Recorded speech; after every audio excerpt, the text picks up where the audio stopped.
natatakas si Sara Duterte dito sa impeachment complaint. Aba, at bakit na naman tatakas ang kapupunta Sara Duterte? Ay matindi ho ito. Formal nang inihain sa Kamara ang unang impeachment complaint laban kay Vice President Sara Duterte. Kung ang endorser ng reklamo na Bayan Party List ang tatanungin, malakas daw ang mga ebidensya nila laban sa bise. Natatakasan ni Sara Duterte itong impeachment complaint. Alright, welcome back to my YouTube channel. I'm Andy's Vlog. Nako, ito, latest update tungkol dito sa impeachment complaint na formal na ho na i-file diyan sa Kamara. Nako, ay matindi ho ito. Nagwawala ho ang kampo ni Sara Duterte at sari-sari na ho ng mga palusot, mga kaibigan, dahil wala ho itong lusot dito sa impeachment complaint sapagkat napakatitibay ho ng mga ebidensya batayan. Itong grounds of impeachment, napakatitibay ho. Parang bato at simento, antibay. Mga kaibigan, kahit pukpukin mo ay hindi mababasag. Kaya't ganon na lamang ang pagwawala ng kabilang panig at sari-sari ho ang mga taktika, strategy na pinapakalat ng mga public opinion sa stream media, malalaking stream media, lalong-lalo na po diyan sa mga comment section. Ay ang dami na nagbibigay ng anumang public opinion na ito ay kayang atakasan ni Sara Duterte. At saan naman ito tatakas? Saan ka naman pupunta, Sara Duterte, para magtago at nang matakasan ang impeachment complaint? Titingnan natin ang mga tigas mo dahil wala kang magagawa kapag gumulong ang tunay na sinasaad ng batas ay wala kang kawala. Mga kaibigan, bago tayo magpatuloy, muli kong gustong hingin ang inyong panig in reaction. Ano po ang masasabi nyo tungkol dito sa formal na naihain na ang impeachment complaint laban ho dito kay Sara Duterte para sa lalong madaling panahon ay isang paraan at legal na proseso para mapatalsik bilang isang vice presidente at pag napatalsik ay nang hindi na ho makakandidato pa sa anumang posisyon sa gobyerno dahil yan ho ang isa rin sa mga sinasad na kapag ikaw ay na-impeach ay hindi ka na pwedeng tumakbo sa anumang posisyon sa gobyerno, lalo't naghahangad po ito ng pagiging presidente. Ay naku, kawawa ang taong bayan pag naging presidente ho ito, mga kaibigan. Ito, bigyan po natin ng highlight at ibabagi ko po sa inyo ang katibayan at pag-usad ng impeachment. Sinimulan na po. Heto, wag po kayong alis. Inaanyayahan ko po kayo na kapag may pagkakataon ay samahan niyo po akong panoorin, pakinggan ang vlog na ito at nang sa ganon lubos po nating maunawan. Heto po, shout out po sa lahat.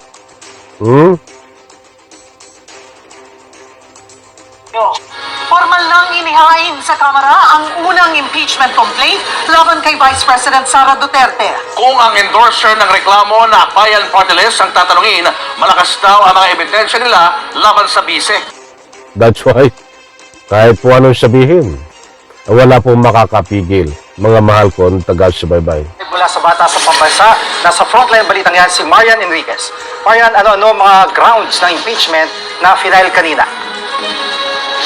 Jiggy, mag-aalas 3 nga no, ngayong hapon nang dumating dito sa Kamara yung Akbayan Party List kasama nga yung iba pang mga civic organizations para maghain itong impeachment complaint laban kay Vice President Sara Duterte. Pero bandang 4:30 PM pa nga yan no, na-receive ni Secretary General Reginald Velasco at ito na nga yung kauna-unahang impeachment complaint laban kay VP Sara.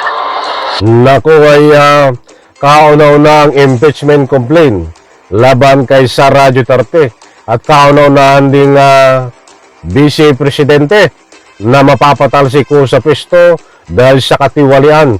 Ay tamad na Vice Presidente ito eh. Nasa kanya na lahat. Oh, pandarambong. Nangungurakot. Kumukuha ng pera. Nagagalit. Kapag tatanungin mo kung saan ginastos ang pera ng taong bayan, yun ba ang ugali ng isang Vice Presidente? Kaya deserve niya ho kung ano man ang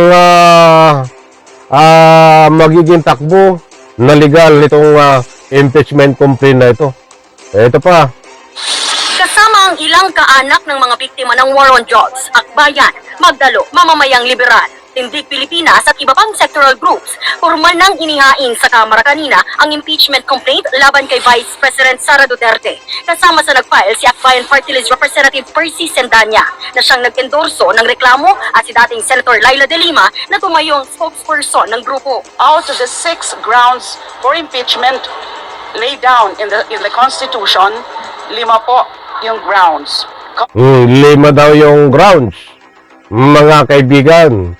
Kaya tinanggap itong impeachment complaint diyan po sa Kamara. Naku ay napakaraming grounds. Ano-ano itong mga grounds po na ito? Ito. Culpable violation of the Constitution, graft and corruption, bribery, betrayal of public trust, and other high crimes. So ang wala lang na ground for impeachment is treason.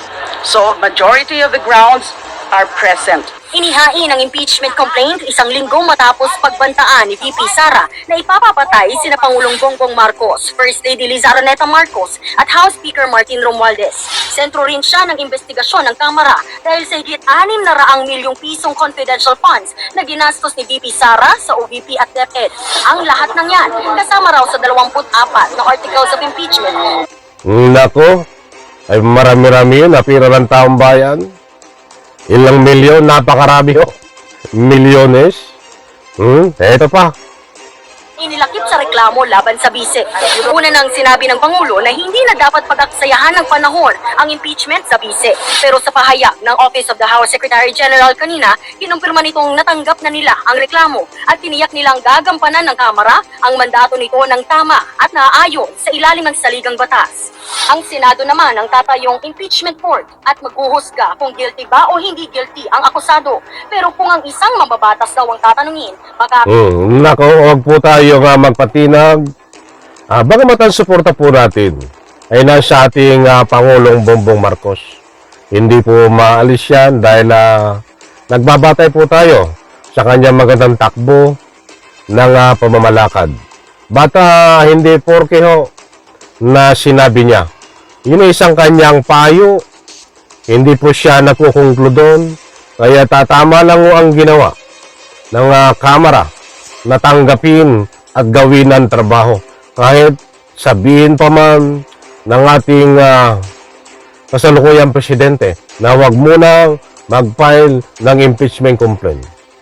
Hindi po pwedeng sundin yan ng Kamara, mga kaibigan, dahil mayroon pong batayan na kailangan ma-impeach, kailangan patalsikin sa pwesto sa pamamagitan ng 5 grounds, 5 batayan na matitibay, mga kaibigan. Kaya huwag po tayong magpatinag.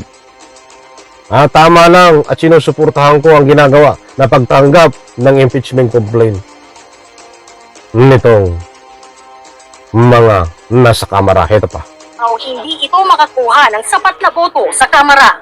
Ang magiging challenge lamang po dyan is yung possibility sa impeachment. Dahil unang-una po, alam naman po natin, by next year, by February, start na po ang national campaign. By March, start na rin po ang local campaign. Sagot naman ng Akbayan, Naniniwala po tayo kapag gusto may paraan. Pag nakita nila na malakas itong ating complaint, malakas itong kasong ito, they will support it. I leave it at that. Kailangan manaig dito ang mga matitibay na ebidensya. Hindi po pwedeng manaig po ang utos ni Numan kung mayroong ebidensya ito para ipatigil. Hindi naman nagsasabi ang ating Pangulong Bong Marcos na totally itigil. That is a pawang public opinion, pawang payo sa mga congressman.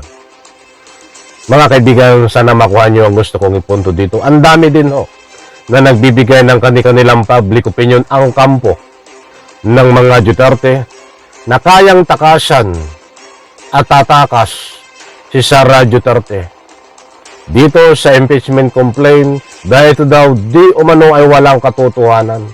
Bugos-bugos. Aba, at bakit ka naman tatakas? Saan ka pupunta, Sara Duterte? Ay matindi ito. Lumantog to, ganyan hindi ka na makakatakas. Pupunta ka ba ng China? Sara Duterte, pwede ba yun? Takasan ng impeachment complaint? I-research ko nga. Yun ang mga public opinion, mga kaibigan, Ayun yung mga pawang public opinion ng mga taga-suporta niya dahil nag-ikot-ikot ako sa social media, malaking stream media. Ay napakarami na pinagtatanggol nung mga taga-sunod niya Na siguro may mga nabibigay ng public opinion doon, mga trolls, natatakasan ni Sara Duterte itong impeachment complaint at saan ba pupunta ito? Abangan po natin isang uri ng pagharang.